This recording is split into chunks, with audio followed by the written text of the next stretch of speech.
माझे सहकारी स्रोत आनंद परांजपे, संजय तटकरे, सुरेश चव्हाण,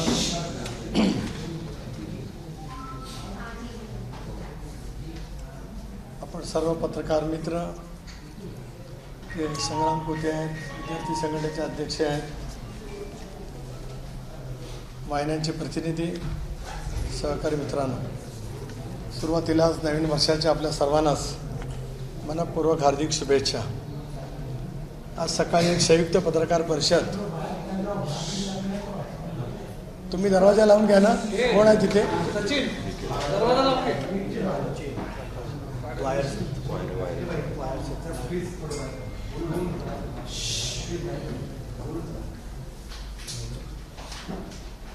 चंद्रशेखर बावनकुळेजी, मी स्वतः, दादा भुसे, आम्ही एक संयुक्त पत्रकार परिषद घेऊन महायुतीचा आगामी एकत्रितपणाचा कार्यक्रम आपल्या मार्फतच महाराष्ट्रातल्या जनतेच्या समोर आम्ही ठेवला आणि महायुतीतील 3 प्रमुख पक्ष आणि इतर आमचे सर्व घटक पक्ष यांच्या माध्यमातून उद्याच्या भवितव्यातल्या कार्यक्रमाची एक रूपरेषा त्या ठिकाणी ठेवली। आज दिवसभरामध्ये अजितदादांच्या देवघरी निवासस्थानी आमचे जे काही वेगवेगळे सेल आहेत, ज्यामध्ये प्रामुख्याने ओबीसी सेल त्या ठिकाणी येतो, सामाजिक न्याय सेल आहे, माजी सैनिकांचा सेल त्या ठिकाणी आहे, विद्यार्थी संघटना आहे, यांच्या वेगवेगळ्या स्तरावरच्या नियुक्त्या आणि त्याचबरोबर अनेक सहकारी मित्रांचा राष्ट्रवादी काँग्रेस पक्षामध्ये प्रवेश, अशा वयचा कार्यक्रम दिवसभरामध्ये त्या ठिकाणी झाला आणि त्या माध्यमातून एकंदरीत असं चित्र पाहायला मिळतं आहे की महाराष्ट्रामध्ये दिवसेंदिवस या सगळ्या प्रक्रियेला मोठ्या प्रमाणावरती वेग येत समाजातल्या वेगवेगळ्या घटकांचं मोठं पाठबळ अजितदादांनी घेतलेल्या निर्णयाच्या पाठीमागे केवळ समर्थन रूपाने मिळतं असं नव्हेच, तर संघटना बळकट करण्यासाठी जे बळ जनमानसातून लागतं ते त्या ठिकाणी मिळालेलं पाहायला मिळत आहे। या महिनाभरामध्ये आमचे 4 महत्त्वाचे कार्यक्रम आहेत, ज्यामध्ये 7 तारखेला मुंबई राष्ट्रवादी काँग्रेस पक्षाचा मेळावा षण्मुखानंद हॉलमध्ये मुंबई अध्यक्ष समीर भुजबळ यांनी आयोजित केलेला आहे। त्याचबरोबर त्याच दिवशी कल्याण म्हणजे ठाणा ग्रामीणमध्ये राष्ट्रीय अध्यक्ष अजितदादा आणि प्रदेश अध्यक्ष मी असा आम्ही दौरा त्या ठिकाणी आयोजित केलेला आहे। त्यामुळे दिवसभरामध्ये ठाणे ग्रामीण, ठाणे शहर असे कार्यक्रम करून संध्याकाळच्या वेळेला आमचा मुंबईचा राष्ट्रवादी काँग्रेस पक्षाचा मेळावा त्या ठिकाणी होणार आहे। 13 तारखेला महाराष्ट्र प्रदेश युवक राष्ट्रवादी काँग्रेसच्या वतीने परभणी आणि धाराशिव या 2 जिल्ह्यामध्ये युवक राष्ट्रवादी काँग्रेस पक्षाचे मोठे मेळावे आम्ही त्या ठिकाणी निर्धारित केलेले आहेत। त्याला आदरणीय अजितदादा, मी आणि धनंजय मुंडे आणि इतर काही सहकारी त्या ठिकाणी उपस्थित राहणार आहेत। 14 तारखेला सकाळी सांगितल्याप्रमाणे महाराष्ट्रातील सर्व जिल्ह्यांच्या मध्ये एकाच वेळेला महायुतीचे मेळावे त्या ठिकाणी होणार आहेत। त्याच्यामध्ये आपणच पत्रकार मित्र बोलताय का? कोपऱ्यावरचं चॅनलचं कोणाचं आहे ते? त्यामध्ये तालुका स्तरावरील पदाधिकारी, जिल्हा स्तरावरील पदाधिकारी, तिन्ही पक्षामध्ये जसं आज पेरेंट बॉडीज त्या ठिकाणी आहेत, त्याप्रमाणे महिला, युवक आणि इतर जे काही सेलचे सर्व पदाधिकारी आहेत, किमान प्रत्येक जिल्ह्याच्या मेळाव्याला 1200 ते 1500 असे प्रमुख कार्यकर्ते त्या ठिकाणी अपेक्षित आहेत। त्यावेळेला एक स्पष्टपणाची भूमिका घेऊन राज्यभरामध्ये आगामी येणाऱ्या लोकसभेच्या निवडणुकीच्या दृष्टिकोनातून त्या ठिकाणी प्रमुख नेते उपस्थित राहून मार्गदर्शन करतील। त्याचा तपशील ठरवण्यासाठी सुद्धा 5 तारखेला एक समन्वय समितीची बैठक, अधिक आमचे सगळे जे काही घटक मित्रपक्ष आहेत, जवळपास 11 मित्रपक्ष आहेत, यांच्यासहित आम्ही ती बैठक दादा भुसे यांच्या बंगल्यावरती आयोजित केलेली आहे। त्यामुळे 14 तारखेचा अजेंडा, 14 तारखेचं एकंदरीत व्यवस्थापन या दृष्टिकोनातून त्या ठिकाणी चर्चा ह्या होणार आहेत। 18 तारखेला महाराष्ट्र प्रदेश महिला राष्ट्रवादी काँग्रेस पक्षाच्या वतीने मुंबईच्या षण्मुखान हॉलमध्ये राज्यातील महिला संघटनेचा एक फार मोठा मेळावा अजितदादा आणि मंत्रिमंडळातील आमचे सर्व सहकारी यांच्या उपस्थितीमध्ये आम्ही त्या ठिकाणी घेणार आहोत. दर मंगळवारी आमची आमदारांची जी बैठक असते मधल्या कालावधीमध्ये विधिमंडळाच्या अजेवसाच्यामुळे आणि मग इयर एंडमुळे झाली नव्हती. काल आमची ती बैठक त्या ठिकाणी झाली.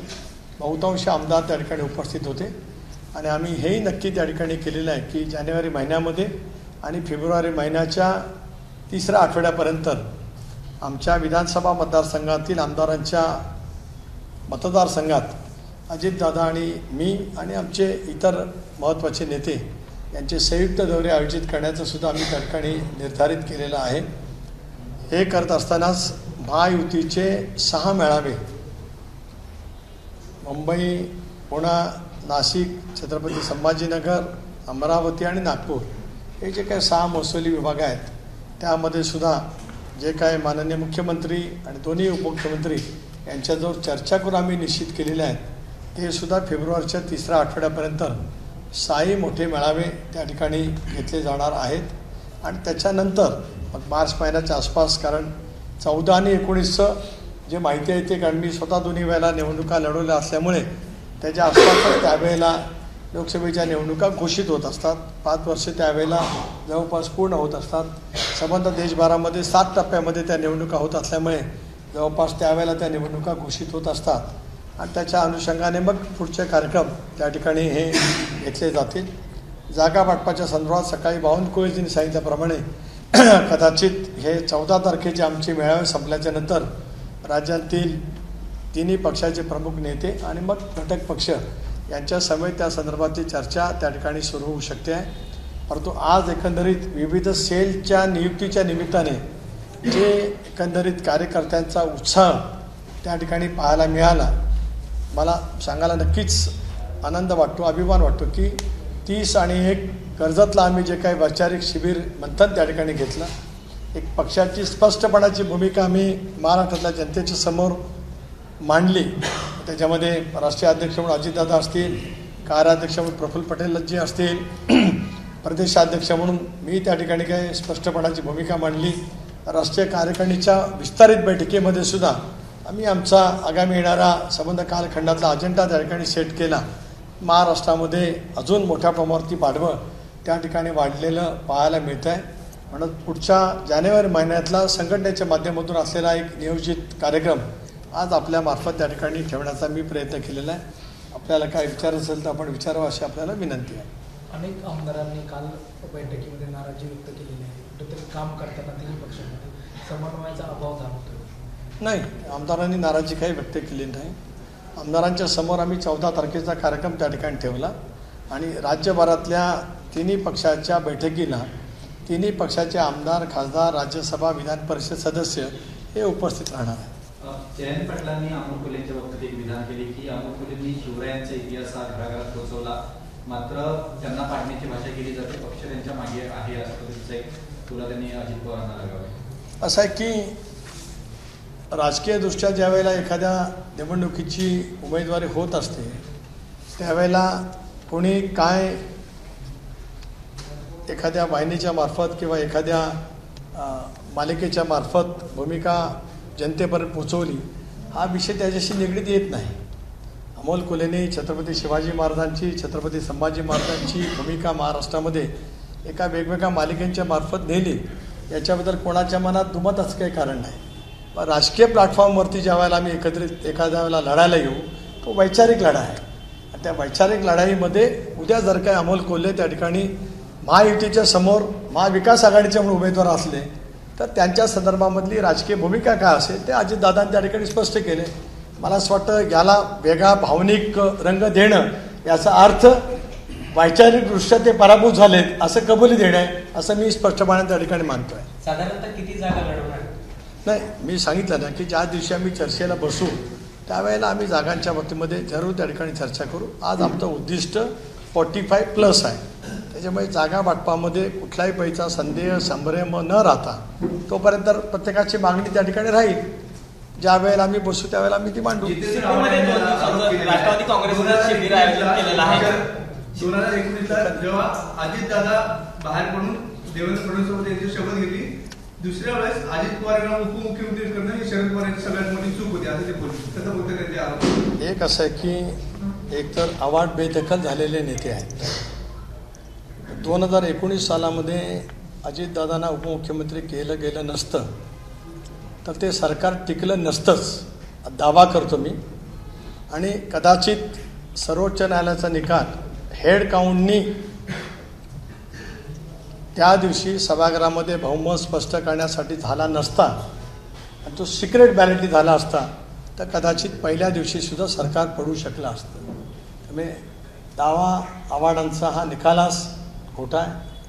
अजितदादांनी जे काय गेल्या अनेक वर्षामध्ये संघटनेमध्ये काम केलं त्याचं प्रत्यंतर अनेक वेळेला त्या ठिकाणी पाहायला मिळालं. त्यामुळे उपमुख्यमंत्री केलं चूक की बरोबर हे काळाच्या ओघात त्या ठिकाणी सिद्ध झालं. याहीपेक्षा मी पुढे सांगेन की विरोधी पक्षनेते अजितदादा झाले ते सुद्धा आमदारांची मागणी त्या ठिकाणी मोठ्या प्रमाणात होती. पण आमदारांचा डायलॉग अजितदादांचा इतका मोठा आहे. आमदारांच्या त्याच्या मतदारसंघामध्ये बांधणी करत असताना गेल्या 25 वर्षामध्ये अजितदादांनी केलेली मेहनत इतकी मोठी आहे ते आपल्याला त्या ठिकाणी पाहायला मिळते. या प्रश्नावरती आता एक शेवटचंच उत्तर मी देईन. अजितदादांचं ऐकलं नाही म्हणूनच 53 पैकी 43 आमदार आज अजितदादांच्या पाठीमागे उभे आहेत. त्यामुळे त्यांचं सामर्थ्य संघटनेतलं काय आहे, विधिमंडळातलं सामर्थ्य काय आहे, झारखंडचे 1 आमदार, नागालँडचे 7 आमदार त्यांच्या पाठीमागे उभे आहेत. त्यांची ताकद आता स्पष्ट झालेली आहे. आव्हाडांनी आज एक वादग्रस्त विधान केले की आव्हाडांनी असं म्हटलं की रायगडचं पालकमंत्रीपद मला मिळणार होतं, मात्र तुमची आणि अजितदादांची मैत्रीमुळे ते आदित्य ठाकरेंना देण्यात आलं. असं मी सांगितलं ना की निराशेच्या गर्तेत गेलेली माणसं आणि आयुष्यभर खोटं बोलून स्वतःचं राजकीय महत्त्व वाढवलेली माणसं याच्यापेक्षा आणखीन वेगळं काय सांगतील अशी माझी त्यांच्याकडनं काय फार अपेक्षा त्या ठिकाणी नाही. आव्हाडांनी एक वादग्रस्त विधान केलंय की प्रभू रामचंद्र हे शाकाहारी नव्हते, ते वनवासाला गेले होते त्यामुळे ते मांसाहारी होते अशा पद्धतीचा त्यांनी दावा केला. त्याचं उत्तर हे देतील काहीतरी. तटकरे साहेब काय सांगाल? सर तटकरे साहेब काय सांगाल महानंद दूध संघाच्या बाबतीत जी काही 2 दिवसापासून चर्चा होते त्या संदर्भात काय सांगाल? अजित पवार सत्तेमध्ये सहभागी झाल्यानंतर एनसीडीटी मार्फत राज्यातील 5 सहकारी साखर कारखान्यांना हजारो कोटी रुपयाची मदत केली, मात्र महानंद दूध संघाच्या बाबतीत हा निर्णय का झाला नाही? आपल्या पक्षाची याबाबत भूमिका काय आहे? एक असं आहे की आपण थोडंसं अपुऱ्या माहितीवरती या ठिकाणी विधान करतात. अजितदादा सत्तेमध्ये सहभागी झाल्याच्यानंतर 5च कारखान्यांना काय त्याच्यापेक्षा जास्ती कारखान्यांना मदत झाली. आपण 5 कारखान्यापुरता सीमित त्यांचा सहयोग त्याच्यामध्ये का दाखवावा? देशाचे सहकार मंत्री अमितभाई शाह जे कणखर आज देशामध्ये गृह आणि सहकार खातं त्या ठिकाणी चालवतात. सहकार चळवळीला मजबूत देण्याच्यासाठी केंद्र सरकारने जी काय पावलं उचलली त्याच्यातला महाराष्ट्रातल्या सहकारचा सहभाग त्याच पद्धतीने राहिला. सहकार कारखानदेला ती झाली. आता आपण महानंदाच्या बाबतीमध्ये बोलतात ज्या वेळेला तशा वेळीचा विषय मंत्रिमंडळाच्या पुढे येईल. दादांची भूमिका नेहमीच सहकार चळवळीला मजबूती देण्यासाठी राहिली. महानंदाच्या मागच्या वाटचालीमध्ये सुद्धा त्यांचा सहभाग त्या ठिकाणी मोठ्या प्रमाणात राहिला आहे. त्याच्यामुळे हे कल्पोकल्पित जाणीवपूर्वक हेतुपुरस्कर दादांना काही बाबतीमध्ये बदनाम करण्याचा कट काही पद्धती करतायत यापेक्षा याच्यामध्ये काय फारसं महत्त्व असं मला त्या ठिकाणी काय वाटत नाही. सुनीलजी मला एक प्रश्न आहे. बेसिकली तुमचं काय अजित पवार असेल, भुजबळ असेल त्यांचं आणि मीडियामधलं जे काही अंजली दमानी या ज्या व्यक्ती आहेत त्यांचं आता तुम्ही इकडे आला म्हणजे काय she is attacking you every day, she is targeting you with your party. Basically who is behind this? Is it a calculated one? नाही, मी आज याच्याबद्दल काय भाष्य करू इच्छित नाही कारण योग्य वेळेला त्या संदर्भातलं भाष्य मी जरूर त्या ठिकाणी करेन. So you mean to say you are totally rejecting whatever the claims and counter claims she is making? एक असं आहे की एक सामाजिक कार्यकर्त्या म्हणून अनेक वर्ष ते त्यांची भूमिका मांडत आल्यात. न्यायालयाच्या द्वारे सुद्धा त्यांनी काय भूमिका त्या ठिकाणी मांडले. पण अलीकडच्या कालावधीमध्ये पुन्हा एकदा त्या ज्या काय भूमिका मांडतायत मला असं वाटतं की त्या भूमिकेला त्या वेळेला उत्तर जरूर त्या ठिकाणी मिळालेलं आहे. पण जाणवतं आहे काही गोष्टीच्या बाबतीमध्ये.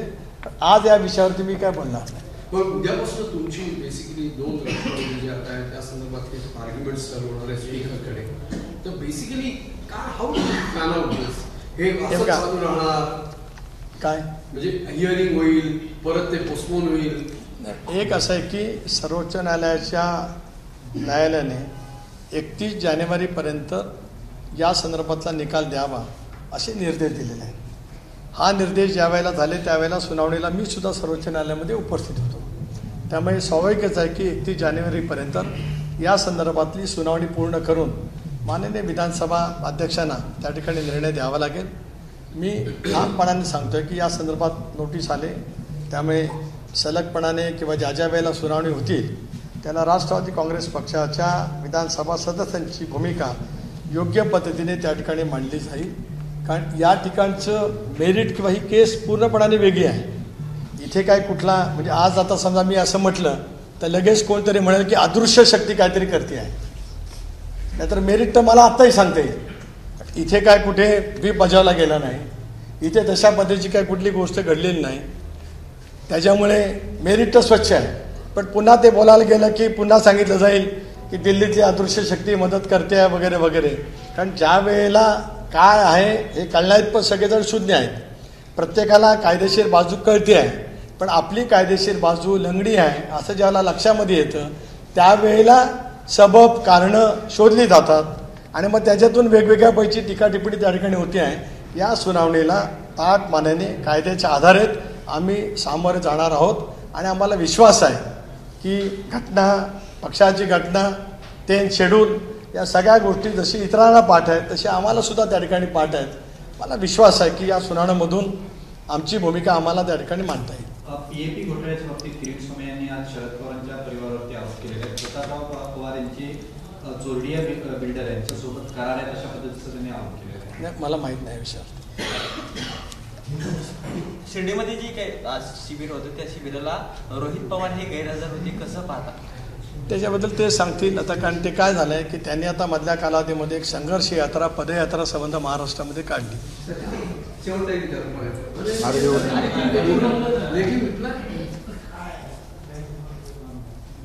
राहुल गांधींच्या पदयात्रेच्या नंतर आपणही पदयात्रा महाराष्ट्रामध्ये काढावी आणि आपणही महाराष्ट्रातील एक महत्त्वाचे राजकीय नेते होते असं प्रस्थापित करावं.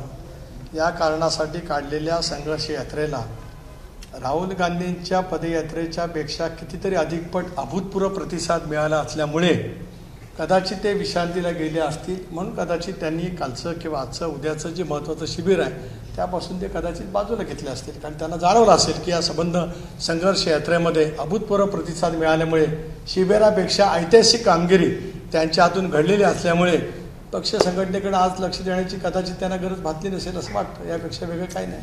पण 22 तारखेला तुम्ही रामाचं सगळं हे करणार म्हणजे तुमच्या पक्षात तुम्ही शाहू, आंबेडकर, फुले वगैरे एक असं आहे की शाहू फुले आंबेडकरांची विचारधारा, धर्मनिरपेक्ष विचारधारा आणि राम मंदिराचं दर्शन घेणं त्याच्यात काय वेगळं गल्लत आहे असं मला स्वतःला काय वाटतं. मी फक्त म्हणजे तुमच्या पक्षातर्फे होणार की नाही. कसं आहे, आपण शाहू फुले आंबेडकरांना कोट करून आपण दर्शनाचं मला विचारलं.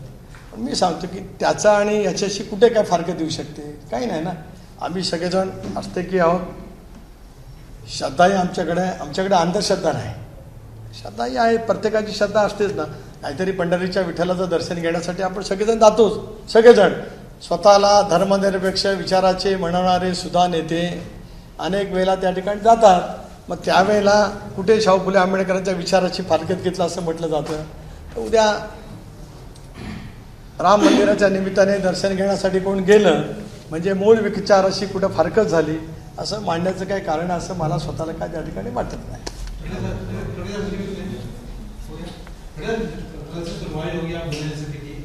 दोनों एनसीपी विधायकों की सुनवाई 31 तारीख की डेडलाइन दी गई है, लेकिन जिस तरह से दोनों शिवसेना का मामला महाराष्ट्र में पूछा था, वैसे आप लोग के दोनों पार्टी का मामला ना तो सड़कों पर सुनाई देता है ना ट्रेन में सुनाई देता है.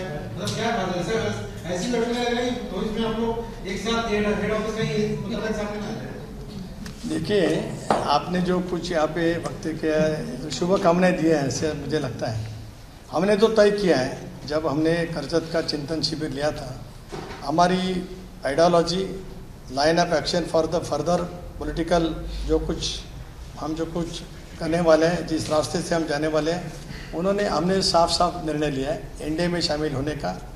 महायुति में, गठबंधन में हम वहाँ पे मंत्रिमंडल में शामिल हो गए हैं। इसके आगे वही लाइन, पॉलिटिकल लाइन लेकर हम आगे चलने वाले हैं। अभी इसमें जिनको शामिल होना है, we welcome for them, but our line is straight. So जो इस लाइन पे आ जाएंगे उनका हम स्वागत करते हैं, और आने वाले बहुत हैं। ये भी मैं आपके साथ थोड़ा शेयर करना चाहता हूँ। राम मंदिर का और राम का इन दिनों काफी चर्चा चल रही राम मंदिर की वजह से, लेकिन नितिन रावत का बयान आया कि राम बहुजन थे, राम 14 साल जेल के वनवास में थे, तो शाकाहारी कैसे हो सकते हो, मांसाहारी है। राम भक्तों की भावना आहत होने का आरोप बीजेपी लगा है। देखिए, वो तो डॉक्टरेट है, डॉक्टरेट उनके पास है, जगन्मान्य इतिहासकार और सब साइंटिस्ट एक ही है। जो कुछ आप जिनका नाम ले रहे हैं वो है। इसके लिए इतने बड़े आदमी के बयान पर कुछ बयान मेरे जैसे छोटे आदमी ने देना उचित नहीं रहेगा, क्योंकि उनका ज्ञान बहुव्यापी है। So I respect him in that way. Uddhav Thackeray कह रहे कि राम मंदिर किसी की निजी प्रॉपर्टी नहीं है, किसी पार्टी की प्रॉपर्टी नहीं है, राम सबकी, आज भी उन्होंने बात की। अभी उद्धव जी जो कुछ बयान देते उसके बारे में मैं क्या बोलूँ? वो कहते कि ये लोग तो तब नहीं थे, उसने कोई पाबंदी लगाई नहीं। इसके लिए वो भाजपा उसके बारे में बोलेगी ना। देखिए, जब आज उद्धव जी एक भूमिका लेकर जा रहे हैं और कई साल पहले हुई जो घटना के बारे में वो दोबारा बयान देते हैं, मुझे लगता है कि उनके बयान उस ज़माने के, अभी के बयान और आगे एमयू के तहत वो जो कुछ एक कदम उठाने जा रहे हैं, समझ में आ जाएगा उनकी भी पॉलिटिकल लाइन आगे क्या है। I don't want to say anything more on that issue. Let BJP and let them say, उनका जो कुछ है वो बात करेंगे उसके बारे में। जब पॉलिटिकल बात आएगी तब मैं बयान दूँ। मुख्यमंत्री का एक स्टेटमेंट आया था, बलंदर वो गए थे, और उस स्टेटमेंट को लेकर ओवैसी ने ट्वीट किया और उन्होंने कहा कि सीएम जैसे जिम्मेदार पद पर बैठे हुए व्यक्ति कैसे इस तरह से एक दर्द की बात कर सकते हैं। मैंने तो सुना नहीं ओवैसी जी का बयान, लेकिन उसके बारे में मुझे लगता है कि महाराष्ट्र के CM is very competent to reply that. Let him reply. आप लोग सरकार Thank के you. सामने, आप लोग जो प्राण प्रतिष्ठा होनी है 5 जुलाई के रोज, आप लोग की क्या तैयारी है? 22 जुलाई के रोज अयोध्या में प्राण प्रतिष्ठा की तैयारी है। नहीं तो पूरे देश में सारे लोग अपनी तरह से कर रहे हैं। जैसे कि इन्होंने मुझे पूछा, जब वहाँ पे इन्विटेशन आ जाएगा तो राष्ट्रवादी कांग्रेस पार्टी की तरफ से कोई वहाँ पे जाएंगे। एबीपी माझा, उघडा डोळे बघा नीट।